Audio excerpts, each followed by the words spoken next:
ব্রাজিলের সবচেয়ে বড় তারকা নেইমার জুনিয়র, তাকে নাকি বিশ্বকাপে চান না প্রায় অর্ধেক ব্রাজিলিয়ান। আর 68% মানুষ বলছে ব্রাজিল ট্রফি জিতবে না। কি হচ্ছে 5বারের চ্যাম্পিয়নদের সঙ্গে? 2026 বিশ্বকাপ ঘিরে ব্রাজিল ফুটবলে এখন একটাই প্রশ্ন, নেইমার জুনিয়র কি আদৌ দলে জায়গা পাবেন? কারণ ব্রাজিল কোচ কার্লো আনচেলতি আগামী 18 মে ঘোষণা করবেন চূড়ান্ত স্কোয়াড, কিন্তু তার আগেই বেরিয়ে এসেছে এক চমকে দেওয়া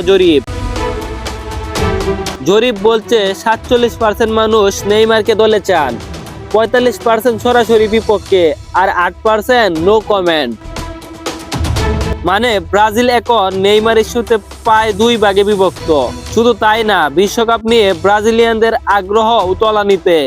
54% মানুষের কোনো উত্তেজনাই নেই, মাত্র 12% বলছে তারা খুব এক্সাইটেড। আর সবচেয়ে বড় ধাক্কা, 68% বিশ্বাসই করে না ব্রাজিল এবার বিশ্বকাপ জিতবে। এই হতাশার বড় কারণ নেইমারের চোট আর ফিটনেস সমস্যা। 2023 সালের পর জাতীয় দলে আর খেলেনি তিনি। ফিরেছেন নিজের পুরনো ক্লাব সান্তোস এফসি-এ, কিন্তু ধারাবাহিকতা এখনো প্রশ্নের মুখে। 36 ম্যাচে 15 গোল, 7 অ্যাসিস্ট, খারাপ না, কিন্তু পুরনো নেইমারও না। এখন সামনে বড় পরীক্ষা, ফ্লুমিনেন্স, বাহিয়া, পালমেরাইস। এই কঠিন ম্যাচগুলোতেই নিজেকে প্রমাণ করতে হবে নেইমারকে, কারণ আনচেলতির চোখ এখন পুরোপুরি তার দিকেই।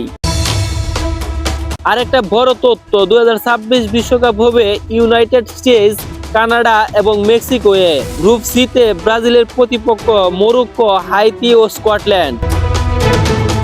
তাহলে কি মনে করেন, নেইমার ছাড়া ব্রাজিল কি শক্তিশালী, নাকি শেষবারের মতো জাদু দেখাবেন তিনি?